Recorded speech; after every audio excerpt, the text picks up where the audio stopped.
Welcome to code to algo channel. இன்னைக்கு இந்த வீடியோவில் என்ன பார்க்க போகிறோம் அப்படின்னா, ஷேர் மார்க்கெட்டில் தியரட்டிக்கலுக்கும் ப்ராக்டிக்கலுக்கும் உண்டான டிஃப்ரென்ஸு, அதோட எக்ஸ்பீரியன்ஸு, தியரட்டிக்கல் வைஸாக நம்ம எவ்வளோ ஸ்ட்ராங்காக இருக்கும், ப்ராக்டிக்கல் வைஸாக அந்த ஸ்ட்ரென்த்தை அப்படியே யூஸ் பண்ணுறோமா, இல்லை தியரட்டிக்கலில் நம்ம ஒரு சில விஷயம் கற்றுட்ருப்போம், ப்ராக்டிக்கலில் அது நடக்காது. ஸோ அதை பற்றின புரிதல், அது எப்படி நம்ம அது ஓவர் கம் பண்ணுறதுன்ற ஒரு சின்ன இன்ஃபர்மேஷனை நான் உங்களுக்கு டிப்ஸாக சொல்லணும்னு ஆசைப்பட்டேன். இது ஒரு கஸ்டமர் என்கிட்ட கேட்ட கேள்வி, அதுக்கு உண்டான சொல்யூஷனை இந்த வீடியோவில் பார்ப்போம்.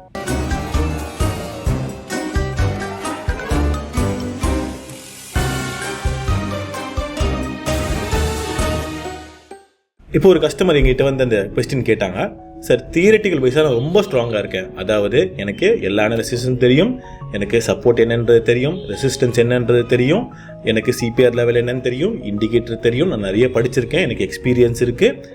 ஸோ இந்த எல்லாமே எனக்கு டெக்னிக்கலாக நான் ரொம்ப ஸ்ட்ராங்காக இருக்கேன். பேப்பர் ட்ரேட் போட்டு பார்த்தாலும் எனக்கு லாஸ் வரல, ப்ராஃபிட்டபிளாக தான் இருக்கேன். நான் லைவ் ட்ரேடும் போட்டு பார்க்குறேன், அப்பயும் நான் ப்ராஃபிட்டபிளாக தான் இருக்கேன். பட் ஓவராலாக நம்ம ஒரு 1 month 2 months கண்டினியூஸாக பண்ணி பார்க்கும்போது நான் அது எனக்கு ஒரு சின்ன லாஸ்லேயோ நியூட்ரலியோ தான் இருக்குது. என்னால் எப்படி அதை ஓவர் கம் பண்ணுறது அப்படின்றது தெரியல. இதுதான் வந்து எனக்கு கஸ்டமர் எனக்கு ரொம்ப கேட்ட சிம்பிளான கொஸ்டின். இந்த தியரட்டிக்கலுக்கும் ப்ராக்டிக்கலுக்கும் உள்ள டிஃப்ரென்ஸ் என்ன அப்படின்னா, ஒரு சின்ன கோடு மாதிரி தான். இந்த பக்கம் இருந்தா நீ நல்லவன், அந்த பக்கம் போயிட்டா நீ கெட்டவன். இந்த பக்கம் எமோஷன்ஸ் ஜாஸ்தியாக ப்ளே ஆகும் ப்ராக்டிக்கல் வைஸு. இந்த பக்கம் போனீங்கன்னா உங்களுக்கு எமோஷன்ஸும் கிடையாது, உங்களுக்கு அதோட வலியும் என்னன்னு தெரியாது. ஸோ ப்ராக்டிக்கலாக நம்ம உள்ளே போகும்போது நம்மளுக்கு லைவாகவே நம்ம அமௌண்ட்டை லூஸ் பண்ணுறதுன்றது தாங்கிக்க முடியாது. இது ரொம்ப சிம்பிளாக பேசிக்ஸ். இன்னைக்கு ஷேர் மார்க்கெட் ஆரம்பிக்கிறவங்களுக்கும் சரி, ஆல்ரெடி எக்ஸ்பீரியன்ஸ் இருக்கிறவங்களுக்கும் சரி, இந்த எமோஷன்ஸ்ன்றது ஒன்று தான். என்ன ஒரு சின்ன தைரியம் என்ன இருக்குன்னா, நம்ம லெவலை மீறி போல அப்படின்ற ஒரு சின்ன தைரியம் இருக்கும். இங்கே எக்ஸ்பீரியன்ஸ் ட்ரேடர் என்ன பண்ணுவாங்க அப்படின்னா, ஆல்ரெடி நம்ம மேனுவலாக பண்ணி நிறைய லூஸ் பண்ணியிருப்போம். ஸோ அதனால என்ட்ரி பாயிண்ட் எங்கன்றது தெரிஞ்சு தெளிவாக என்டர் ஆவாங்க. முன்னாடியே லிமிட் ஆர்டர் ஃபிக்ஸ் பண்ணி வச்சுப்பாங்க, டார்கெட்டுக்கு முன்னாடியே ஸ்டாப் லாஸ்க்கும் பாயிண்ட் ஃபிக்ஸ் பண்ணி வச்சுப்பாங்க. அதன்படி டெய்லி ட்ரேட் பண்ணுவாங்க.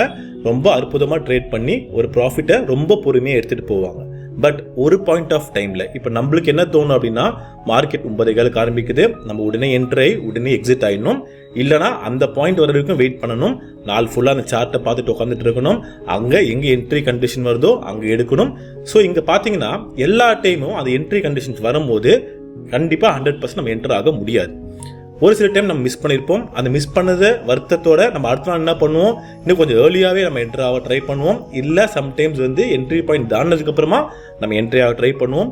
மோஸ்ட் ஆஃப் த டைம்ஸ் என்ன பண்ணுவோம், கரெக்டான என்ட்ரி டைம் உள்ளே போனதுக்கு அப்புறமாவும் நம்ம டார்கெட் பாயிண்ட்ஸும் ஸ்டாப் லாஸ் பாயிண்ட்ஸும் நமக்கு மேனுவலாக இன்னும் கொஞ்சம் போகும் தெரிஞ்சு எடுத்து விட்டுட்டு திருப்பியும் நமக்கு அதுக்கு வெயிட் பண்ணுவோம். ஸோ நம்ம இங்கே most of the times winning ratio இருந்தாலுமே நம்மளோட ஸ்டாப் லாஸ் ரேஷியோ அதுக்கு ஈக்குவலாக இருக்கும் போது என்ன ஆகும்னா, ஓவரால் பீரியட் ஆஃப் டைம் பார்க்கும்போது நம்ம அது பெரிய ப்ராஃபிட்டில் இருக்க மாட்டோம், நியூட்ரலில் இருப்போம், சின்ன மைனஸில் இருப்போம், ப்ரோக்கரேஜ் ஜாஸ்தியாக விட்டுருப்போம்.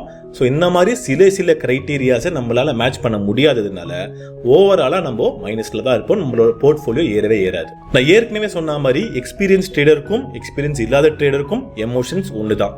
அவங்களால இந்த எம்டிஎம் அமௌண்ட்டை பேர் பண்ண முடியாது.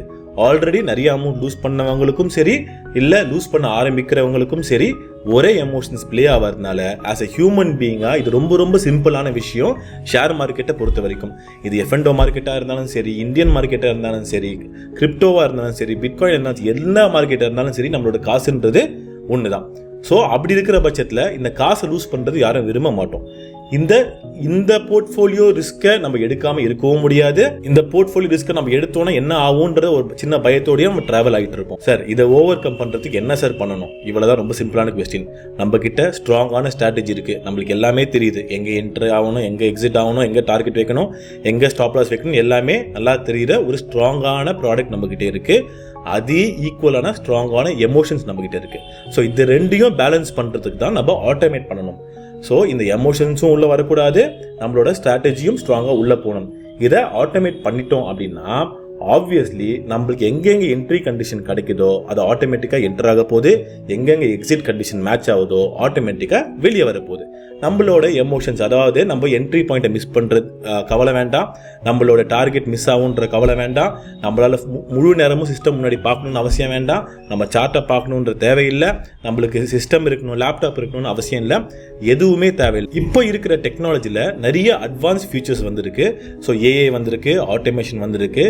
இதை நம்ம எவ்வளோ கிரியேட்டிவாக யூஸ் பண்ண போகிறோம், இதை யூஸ் பண்ணி எப்படி நம்ம ட்ரேட் எடுக்க போகிறோம், அதை யூஸ் பண்ணி எப்படி நம்ம சக்ஸஸ்ஃபுல் ட்ரேடர் ஆக போகிறோன்ற ஒரு சின்ன புரிதல் இருந்தால் மட்டும் போதுமானது. நம்மளுக்கு 90 to 95% ஆஃப் த பீப்புளுக்கு எங்கே ட்ரேட் எடுக்கணும், எங்கே ட்ரேட் எடுக்கக்கூடாதுன்றது நல்லாவே தெரியும். இதெல்லாம் தெரிஞ்சுமே நம்ம உள்ளே போகிறோன்னா காரணம் சொன்னது அந்த எமோஷன்ஸ் பார்த்து ரொம்பவே ஸ்ட்ராங்காக இருக்கும். இந்த தொழிலை பொறுத்த வரைக்கும், ஷேர் மார்க்கெட்டுன்ற ஒரு தொழிலை பொறுத்த வரைக்கும் இந்த பார்ட் ரொம்ப ஸ்ட்ராங்காக ப்ளே ஆகும். ஏன்னா எல்லாருக்கும் ஹியூமன் பீயிங்கோட மென்டாலிட்டி அப்படியே இருக்கும். ஸோ இதை ஓவர் கம் பண்ணுறதுக்கு உண்டான சொல்யூஷன் தான் என்னன்னா, ஆட்டோமேஷன் பண்ணிட்டோம் அப்படின்னா நிறைய ஆட்டோமேஷன் பிளாட்ஃபார்ம்ஸ் இருக்குது.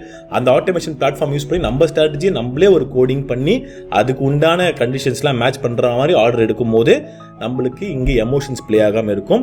இங்கே ஆட்டோமேட் பண்ணி நம்ம ட்ரேடை டிப்ளாய் பண்ணும் போது எந்த ஒரு எம்டிஎம் ஃப்ளக்சுவேஷனையும் பார்த்து பயப்பட வேண்டாம், பயப்படக்கூடாது. முக்கியமான என்ன, எம்டிஎம்ஏ பார்க்காம இருக்கிறது ரொம்ப நல்லது. ஏன்னா நம்ம ஆல்ரெடி எல்லாமே ஃபிக்ஸ் பண்ணிட்டோம். நம்மளுக்கு உள்ளே போகும்போதே நம்மளுக்கு தெரியும் இங்கே தான் என்ட்ரி கண்டிஷன், இங்கே தான் எக்ஸிட் கண்டிஷன், இவ்வளோ ஸ்டாப் லாஸ் இருக்குது, இவ்வளோ லாஸ் ஆக போகுது இன்னைக்கு அப்படின்ற ஒரு ரிஸ்க் ஃபேக்டர் ஆல்ரெடி நம்ம டிஃபைன் பண்ணி உள்ளே வச்சதுனால நம்மளுக்கு இந்த பயமே தேவையில்லை. சில பேர் என்ன பண்ணுவாங்க, ப்ராஃபிட்டாக வந்தாலும் சரி லாஸ் வந்தாலும் சரி ஆட்டோமேட் பண்ணி இருக்கும் போதே ட்ரிகர் ஆயிடுச்சு அப்படின்ற பட்சத்தில் திருப்பியும் போய் என்ட்ரி ஆவாங்க. ஸோ நான் என்ன சொல்கிறேன் அப்படின்னா, அன்னைக்கு டே உண்டான ரிஸ்க் அண்ட் ரிவார்ட் நம்ம ஆல்ரெடி ஃபிக்ஸ் பண்ணிட்டோம். போர்ட்ஃபோலியோவில் இன்னைக்கு எனக்கு 5000 மேலே லாஸ் ஆகக்கூடாது, இன்னைக்கு 5000 மேலே லாஸ் ஆச்சுன்னா எனக்கு அந்த டே க்ளோஸ் ஆகிடணும் அப்படின்ற ஒரு ரிஸ்க் டிஃபைன் பண்ணி நம்ம உள்ளே வந்துட்டோம்னா ரொம்ப சேஃபாக இருப்போம். எல்லா டைமும் ஸ்டாப் லாஸும் அடிக்க போகிறது கிடையாது, எல்லா டைமும் டார்கெட்டும் அடிக்க போகிறது கிடையாது. ஸோ உங்களுக்கு வெயிட்டேஜ் எதுன்றது நம்மளுக்கு புரிஞ்சு உள்ளே போகிறோன்னா ஒரு பீரியட் ஆஃப் டைமில் ஆட்டோமேட்டிக்காக அது கியூமுலேட்டிவ் ஆகி நம்மளுக்கு ப்ராஃபிட்டபிளாக வரதுக்கு நிறைய வாய்ப்புகள் இருக்குது. பட் அதுக்கு உண்டான டைம் ஸ்பேஸை நம்ம அதுக்கு கொடுக்கணும். நம்ம என்ன நினைப்போம், நம்ம போடுற ஒரு நம்ம கோடிங் பண்ணியிருக்க ஸ்ட்ராட்டஜி ரொம்ப ஸ்ட்ராங்காக இருக்கும். நம்மளுக்கு எல்லாமே தெரியும், இங்கே வந்தால் தான் என்ட்ரி ஆகும், இங்கே வந்தால் கண்டிப்பாக எக்ஸிட் ஆகிடும், நம்மளுக்கு நல்லாவே தெரியும். நம்ம என்ன பண்ணுவோம், இதை ஆட்டோமேட் பண்ணுறோம். இதை ஆட்டோமேட் பண்ணதுக்கு அப்புறமா ஒரு சில நாட்கள் ஓட்டி பார்க்குறோம், ஒரு வாரம் ஓட்டி பார்க்குறோம், அது ப்ராஃபிட்டபிளாகவே இருக்காது. அதுக்கு அடுத்தது என்ன போயிடுவோம், அடுத்த ஸ்ட்ராட்டஜி போயிடும், அடுத்த ஸ்ட்ராட்டஜி டிசைன் பண்ணுறது, அனலைசிஸ் பண்ணுறது போயிடும். இங்கே எந்த ஸ்ட்ராட்டஜியுமே உங்களுக்கு தொடர்ந்து ப்ராஃபிட்டும் தராது, எந்த ஸ்ட்ராட்டஜி தொடர்ந்து லாஸும் தராது. ஸோ அதனால நம்ம கிரியேட் பண்ண ஸ்ட்ராட்டஜியை ஆட்டோமேட்டிக்காக நம்ம ரன் பண்ணுறதுக்கு பண்ணிட்டு கொஞ்ச நாள் அதுக்கு டைம் கொடுக்கணும். டெய்லி டிப்ளாய் பண்ணி ஒரு டைம் ஸ்பேஸ் அதுக்கு கொடுக்கணும். அதுக்கு உண்டான சஃபிஷியன்ட் கேபிட்டல் இருக்கிறது ரொம்ப அட்வைசபிள். அந்த சஃபிஷியன்ட் கேபிட்டல் 0 ஆகாமல் இருக்கிறது தான் நம்மளோட ஃபர்ஸ்ட் சக்ஸஸே. உங்கள் ஸ்ட்ராட்டஜியில் கேபிட்டல் 0 ஆகலைன்னா அதுதான் உங்களோட ஃபர்ஸ்ட் சக்ஸஸே. ஸோ இதுக்கப்புறமா தான் நம்ம ப்ராஃபிட் சம்பாதிக்கிறது. அந்த ஸ்ட்ராட்டஜியை பண்ணுறதுக்கு முன்னாடி நம்ம பேக் டெஸ்ட் வேலை சில பண்ணுவோம். ஸோ இந்த பேக் டெஸ்ட் பற்றியும் நான் உங்களுக்கு சில சின்ன இன்புட் கொடுக்கணும்னு எனக்கு தோணுச்சு. நான் அதுவும் இப்பயே சொல்லிடுறேன். நம்ம இங்கே இந்தியன் மார்க்கெட்டை பொறுத்த வரைக்கும் பேக் டெஸ்ட் டேட்டா எல்லாமே, அதாவது ஒரு ஸ்ட்ராட்டஜி நமக்கு தெரியும், அந்த ஸ்ட்ராட்டஜியை பேக் டெஸ்ட் பண்ணுறதுக்கு நம்ம ட்ரை பண்ணுவோம்.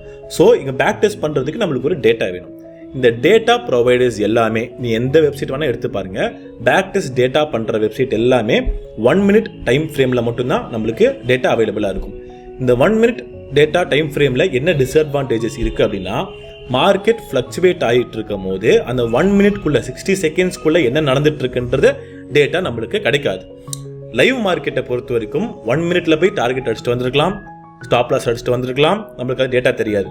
ஸோ நம்ம 100 ரூபா ப்ரீமியம்ல எடுக்கிறோம் அப்படின்னா பேக் டெஸ்ட்ல நெக்ஸ்ட் 1 minute கழிச்சு ஓட்டும் போது 105 ரூபாய் இருக்குன்னா நம்மளுக்கு அதுதான் பேக் டெஸ்ட் டேட்டா கரெக்ட்னு நினைச்சுப்போம். பட் அந்த 60 seconds-ல 110 போயிட்டு வந்திருக்கலாம், 120 போயிட்டு வந்திருக்கலாம், நம்மளுக்கு அது தெரியாது. ஸோ பேக் டெஸ்ட்டை பொறுத்த வரைக்கும் நீங்கள் 100% ரிசல்ட்டை எடுத்துக்கூடாது. மேபி ரொம்ப கம்மியாக 50% ரிசல்ட்டை அட்லீஸ்ட் எடுத்துக்கலாம். பட் அதுவும் எந்த அளவுக்கு ஒர்க் அவுட் ஆகுன்றது தெரியாது. ஸோ பேக் டெஸ்ட் டேட்டாவை நீங்கள் விட்டுட்டு ஃபார்வர்டிங் டெஸ்ட் டேட்டா மட்டும்தான் நம்மளுக்கு 100% கரெக்ட். ஃபார்வர்டிங் டெஸ்ட்னா நம்ம ஸ்ட்ராட்டஜி கிரியேட் பண்ணதுக்கு அப்புறமா லைவ் ட்ரேட்ல போனதுக்கு அப்புறமா வர ரிசல்ட்ஸை நம்ம நோட் பண்ணி வைக்கிறோம் இல்லையா எக்ஸல்ல. ஸோ அந்த டேட்டா தான் நம்மளுக்கு 100%. ஸோ எந்த ஸ்ட்ராட்டஜி நீங்கள் டிசைன் பண்ணாலும் கொஞ்ச நாள் 1 month 2 month தயவு செஞ்சு ஓட்டி பார்த்துட்டு அதுக்கப்புறமா நீங்கள் ஃபார்வர்டிங் டெஸ்ட் முடிஞ்சதுக்கு அப்புறமா உங்களோட டேட்டா எப்படி கரெக்டாக இருக்கா இல்லையான்னு செக் பண்ணி பார்த்துட்டு அடுத்த ஸ்ட்ராட்டஜி மூவ் ஆகுதான் புத்திசாலித்தனம், அதுதான் அட்வைஸும் கூட. ஸோ இந்த வீடியோவில் உங்களுக்கு சின்ன இன்ஃபர்மேஷன் ஏதாவது கிடச்சிருக்குன்னு நினைக்கிறேன். அந்த இன்ஃபர்மேஷன் ரொம்ப யூஸ்ஃபுல்லாக இருந்துச்சுன்னா கமெண்ட் செக்ஷனில் நீங்கள் கமெண்ட் பண்ணுங்கள். மறுபடியும் இன்னொரு வீடியோவில் சந்திப்போம். நன்றி, வணக்கம்.